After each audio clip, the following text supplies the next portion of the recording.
in a row, it was a much-needed win, and a comprehensive one at that, as they thrashed Frankfurt 5-1 in Germany. However, there are still big question marks over the form and fitness of Alexander Isak and Mohamed Salah as well. Neither of them scored last night. It didn't start well for Liverpool, as they conceded first again. Former Leeds defender Rasmus Christensen with a fine strike to put Frankfurt in front. But Liverpool equalised soon after. Great ball from Andy Robertson. Hugo Ekitike showed his pace and scored against his former club.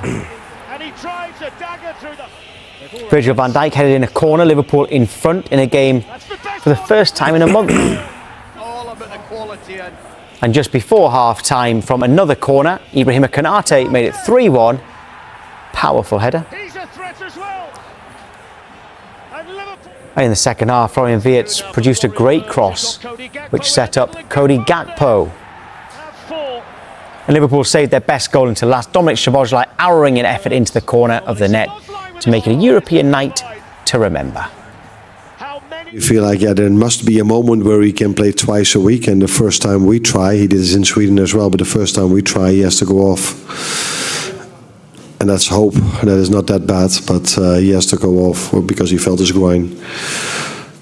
So yeah, many people probably wanted me to play him more, and we had to find the balance, and unfortunately today that balance didn't work out for us perfectly, but let's hope for the best. Jamie O'Hara, more of the same from you today, please. Liverpool back with a bang. It might have come at a cost. Alexander Isak picked up an injury, went off at half-time. It's always a bit harsh to ask this question, but could it be a blessing in disguise for Liverpool? No, it's never a blessing in disguise. You don't want your star man, getting injured and picking up knocks. He's not been playing great. He's not been having an effect on the game. But you want to get him fit, and obviously it's disappointing. The first time they try and play him twice in a week, he picks up a knock. My argument to this is what's Alexander Isak been doing? What's he doing? You mean when he was in limbo? Yeah, he's in limbo. But come on, keep yourself fit. You're going to move, right? And they've tried to wrap him up in cotton wool, and they're drip feeding into the team. You're a professional athlete. I know you didn't want to be involved at Newcastle, but keep yourself fit. Yeah, how unfit are you? Because is it match fitness though? Because that's something that someone like me wouldn't understand, where someone like you would understand. Listen, give me 3 games. I'm physically fit. Yeah, but give me 3 games. I'm fit. 3 or 4 games in pre-season, I'm ready to go. How unfit can you be? It's been 3 months, and they're trying to give him a pre-season and get him in and get him up to speed and try and get him in there. But come on, he's still miles off it. He don't look sharp. He's not sprinting. He's picked up a knock at half-time.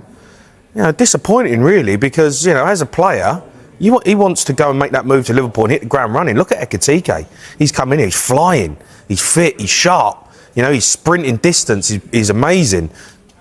Isak looks like he's going to pull his hamstring every time he opens up. So I'm a bit disappointed in Isak really, because I was expecting him to go and he's been playing in the Premier League. It doesn't have to settle in. I was expecting him to go and make things happen straight away. When I say blessing in disguise, does it mean that Arne Slot now doesn't have to worry about putting Alexander Isak in? We don't know the extent of the injury, by the way. Well, he probably won't play the weekend. He just knows that, right, Ekitike's up front, pick everyone around him, don't worry about Isak on this occasion against Brentford on Saturday. Yeah, but I wouldn't start Isak anyway. I think it's getting to the point where, you want Isak in your team. Of course you do. You've signed him. He's a big money player. Everyone's talking about it. He was the summer move. Ekitike is a better player. Ekitike has been absolutely brilliant since he's come in. He's quick, he's sharp, he's good on the ball, he's got confidence. I think Ekitike believes in himself that he's better than Isak. And for me, Arne Slot's got to start looking at it and saying, OK, he's here for the future, we know that. He's going to be a big player for us. But I'm going to hang my hat on Ekitike. He's got 7 goals. So he's flying. So maybe Isak's the one who needs to sit on the back burner for a minute. We've all been talking about, when Isak comes in, Ekitike is going to go on the left, or we might be able to play him as a 2. But no, Ekitike is my main man. I'm starting him up front because he's scoring goals for me and he's doing the business. Were they better without Salah? He came off the bench but didn't start. Look, how can you say Liverpool are better without Salah? It's so difficult to say that. The numbers he's put up over the years, you know, have been astronomical. He isn't playing well at the minute. He's not playing well. He doesn't look at the races. He's snapping at shots which normally he would slot. He should have passed one across for a tap in last night. He's been greedy. It's a harsh question, that. I would say at the moment, maybe yeah. But I wasn't quite sure what formation they were playing last night. They ended up playing all over the place and everyone was a bit everywhere. But Frimpong was almost like a right winger until he got injured. At the moment, I'd say yes, they're better without Salah. Okay. John Gibbons has. Right, John, before we get on to the likes of Isak and Salah, how important was it just to win last night? And does it answer any of Liverpool's recent critics? I think it just makes us all feel a little bit better, and I'd presumably include the players in that as well. But as supporters, you know, it's tough losing games, and then especially when you lose one to Man United, who, fierce rivals. So it feels a little bit nicer in the office this morning than it did on Monday, that's for sure. And hopefully the players get a bit of boost as well. Listen, it doesn't solve everything. No one's, pretending that everything's rosy all of a sudden, but it is a good start and it was a good performance. John, I've got to ask you, last night, I watched the game and look, you overrun Frankfurt in the end, quality shone through, I understand. First half hour, all over the place at the back again. The first goal you concede, terrible defending, gaps all over the pitch. You can do it against Frankfurt because they're poor and you overrun them in the end. I don't know if you can play the way you played last night in the Premier League. Yeah, I think there's, I understand your point. I don't think Frankfurt were great, and I think they let us back in it, and it really helped that the marking for the corners on the second and third. I don't expect Brentford to make it that easy for us from set pieces at the weekend, that's for sure. So I think they struggled a little bit to get the balance in midfield. First, they went for 2 from a free, and I think Szoboszlai and Curtis are used to playing in a free. They were pressing up and getting caught, and I think that was causing a few gaps. But I think once they got to grips with it, I thought it was a lot better, and it was just nice to see some better individual performances. I don't think as a unit they're quite gelling, and I think that's fair, but there was still some really good individual performances and some good goals as well. So we'll take that for a turning point, hopefully, and move forward. They basically played 3-2-5 last night. Like it was crazy. You had Frimpong up at playing, who was like a winger. Then you had Ekitike, Isak, Wirtz and Gakpo. Do you quite like that, John? Do you quite like that? I mean, that's very attacking. Do the Liverpool's fans want to see that? I think... Listen, you want to win, and I think if you win, then the tactics are great, and if you don't, then people are saying, well, why were we so open? Why were we so able to pick us apart? It's a tough balance at the moment, and the manager he's trying to create more chances. I think he's looked at it last season, and we played a lot of tight games. Listen, we were champions, but I think he's looked at it and thought there's certain games which could have gone either way. He's looking now to create more and to have games where we're winning by 4 goals like we did last night, but that does make you a little bit more open, and we're just seeing some growing pains at the moment. And then there's a couple of key players out of form. There's new players who maybe haven't hit the ground running, and so it's all combining to mean that people are looking at it and going, I'm not quite sure what we're seeing at the moment. I'm not sure that everything's working quite right, but it is still quite early in the season, and we're hoping it's going to click soon.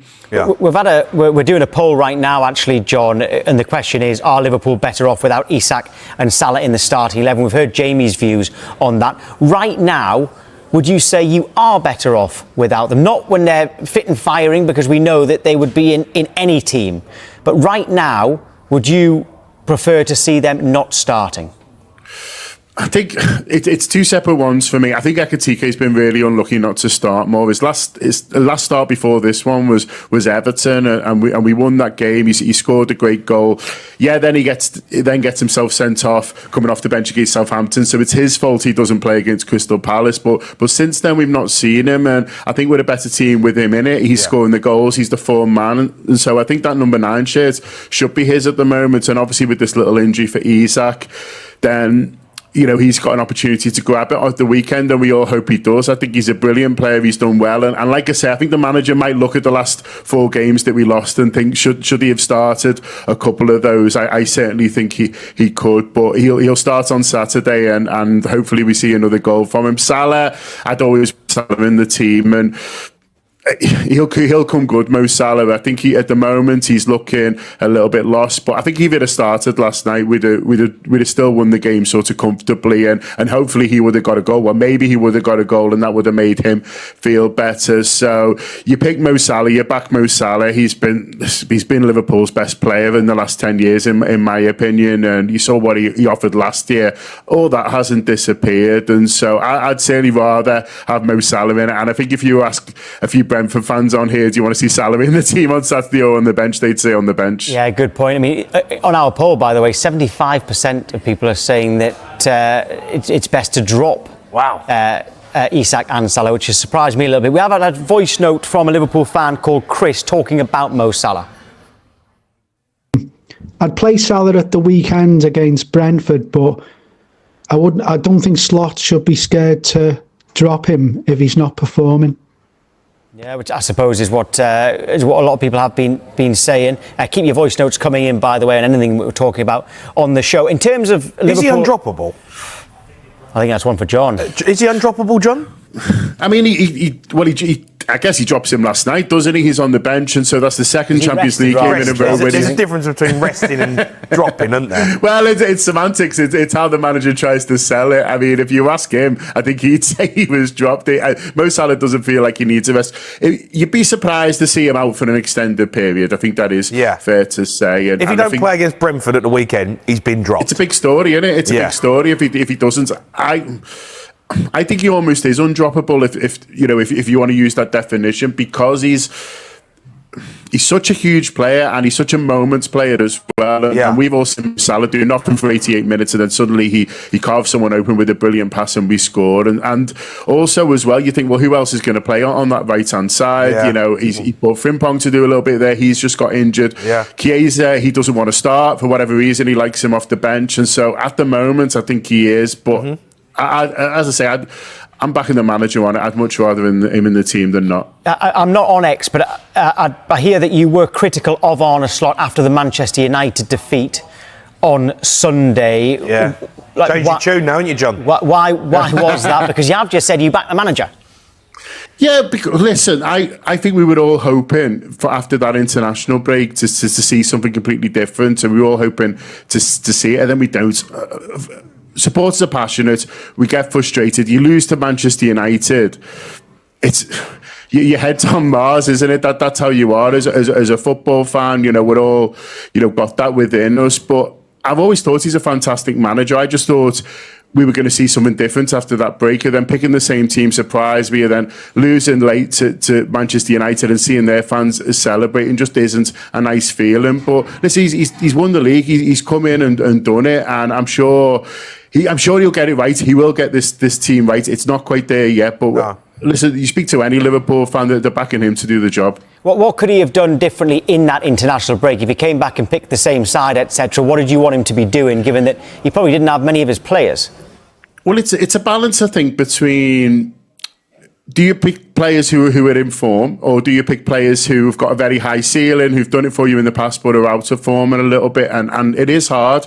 And the manager, they're paid to make the decisions. They make the decisions. It's easy for us. We could sit here and say, would have done this, would have done that. But you see how well Curtis Jones played, for example, last night, and he has the whole international break off. He's there. He would have been fresh. And someone like him coming into the team at the weekend against Man United, he's a scouser as well. He knows how big that game is.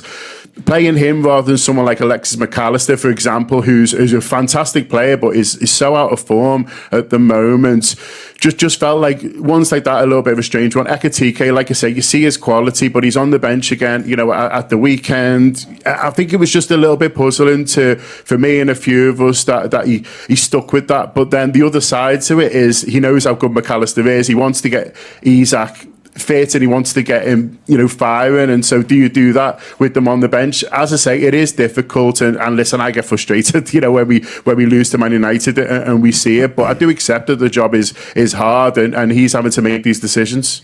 If you beat Brentford, are you back on track? It's a hard one, really, because, you want to see a good performance there. Brentford's really tricky, so any win's a good one. You see, I thought they were really good against West Ham on Monday, albeit West Ham are struggling. I saw the problems they caused against Man United, who obviously beat us at the weekend. They're direct, they're tough. It's a great ground for them, to play in. So I think any win there, you have to say, is a really good win, and hopefully that'll say we've turned the corner and we are back on track. John, thank you. Cheers, John. Tom, man.